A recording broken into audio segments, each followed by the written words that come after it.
मुंबई स्वच्छ राहावी यासाठी बृहन्मुंबई महानगरपालिकेचे आयुक्त भूषण गगरानी आज रस्त्यावरती उतरलेले पाहायला मिळाले। ते स्वतः आज डीप क्लीन ड्राइव्ह मध्ये सहभागी झाले होते। यावेळी त्यांनी स्वच्छतेसाठी हातात झाडू घेतला।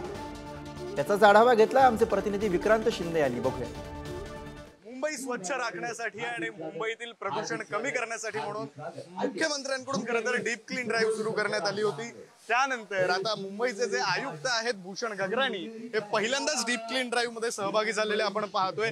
खरं तर झवेरी बाजारचा हा परिसर आहे, मुंबईतील दक्षिण मुंबईचा काहीसा भाग, जुनी मुंबई म्हणून ओळखला जाणारा हा भाग। या भागामध्ये आपण पाहू शकतो की मुंबईचे आयुक्त, बृहन्मुंबई महानगरपालिकेचे आयुक्त आणि प्रशासक असलेले भूषण गगरानी हे स्वतः स्वच्छता करतायत। सफाई कर्मचाऱ्यांसोबत हातात झाडू घेऊन, पाण्याचा फवारा घेऊन ते रस्ता स्वच्छ करताना आपल्याला दिसतायत आणि डीप क्लीन ड्राइव्ह मध्ये स्वतः सहभागी झालेले दिसतायत।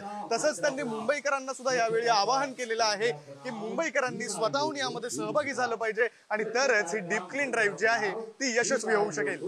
कॅमेरा पर्सन सुरेश सह, मी विक्रांत शिंदे, पुढारी न्यूज, मुंबई।